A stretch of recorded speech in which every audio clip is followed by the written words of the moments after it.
Well,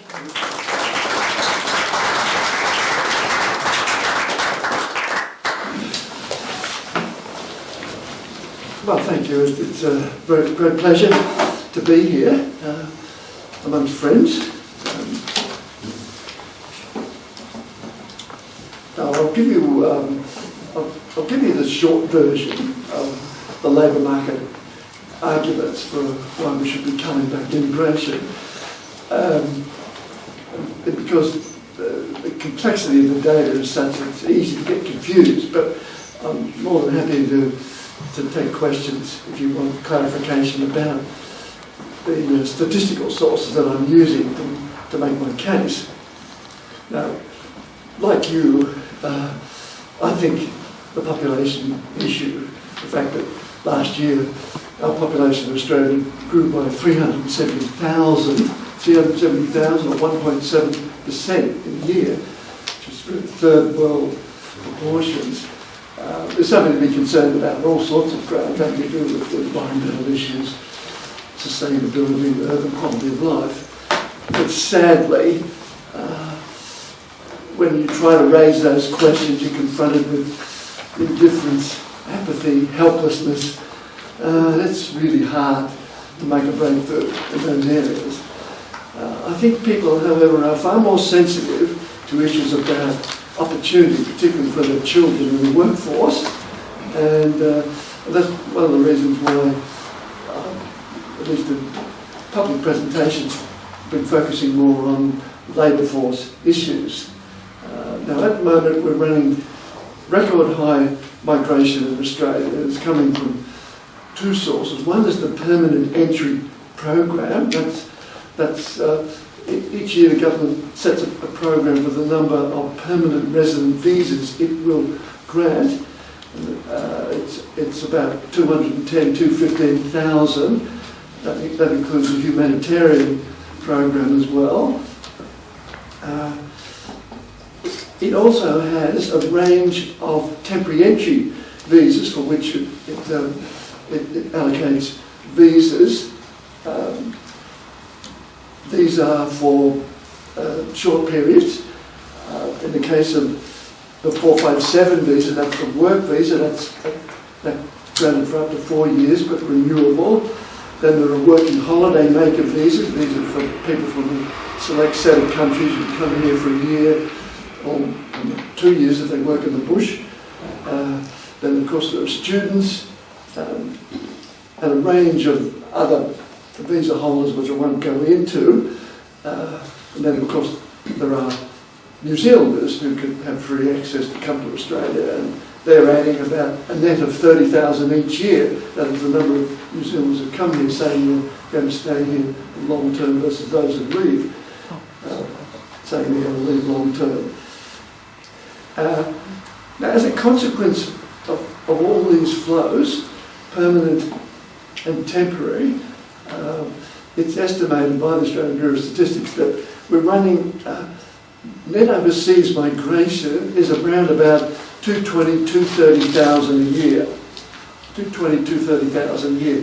You need to know that net overseas migration is a very technical definition, but to be included as a resident, you have to stay here for 12 months in the ensuing 16 months after you arrive.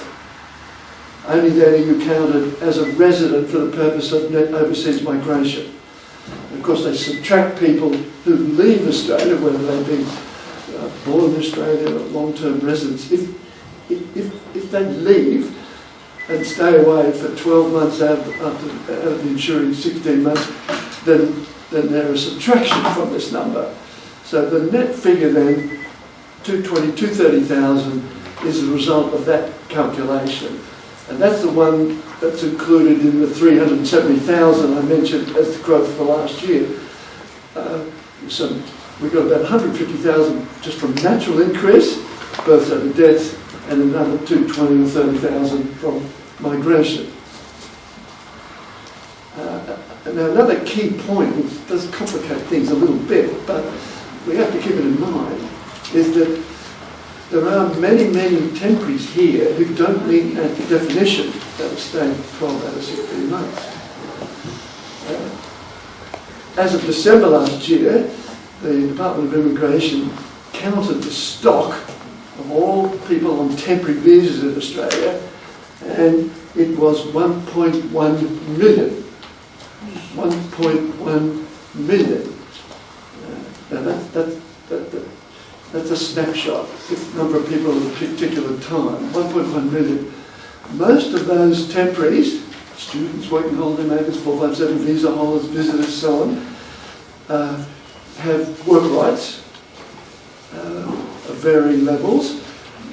In the case of visitors, they don't have work rights, but many work anyway.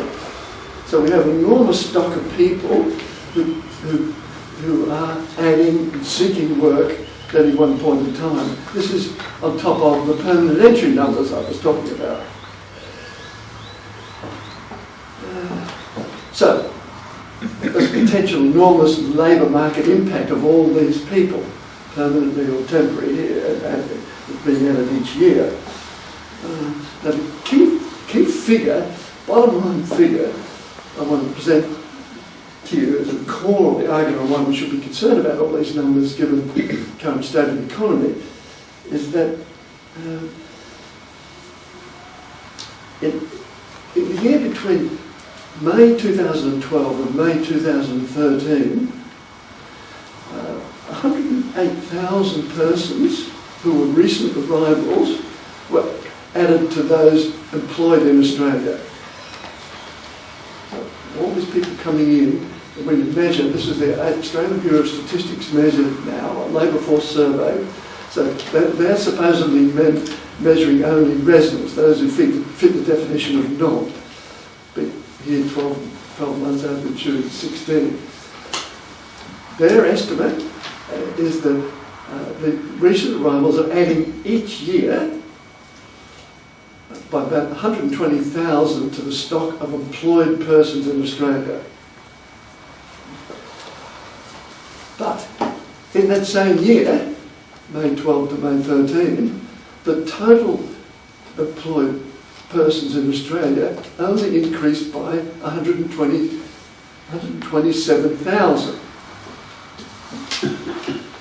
So the point is that almost all of the increase in jobs in Australia, of the net increase in jobs in Australia, were occupied by people who arrived here, born overseas, in the past year. Now, is that a problem? Well, it is a problem because the rate of workforce growth in Australia has declined sharply in the last couple of years. During the mineral boom, or mineral resource investment boom, the growth in employment in Australia was running at around 200,000 to 300,000 a year. So there's plenty of scope there, not just for recently arrived migrants to get jobs, but also for growth in the domestic workforce, getting employment. But it's halved in the last couple of years. Instead of 250,000 or so a year, in the last couple of years, the employed workforce has grown by about 120 to 130,000. And almost all those jobs, in aggregate at least, are being taken by recent arrivals. Now that doesn't mean that young people entering the workforce, seeking to enter the workforce, simply find there's no jobs. Well, it's all up and down. Some young people find jobs, some people formerly in the workforce drop out because they can't find employment. But the net effect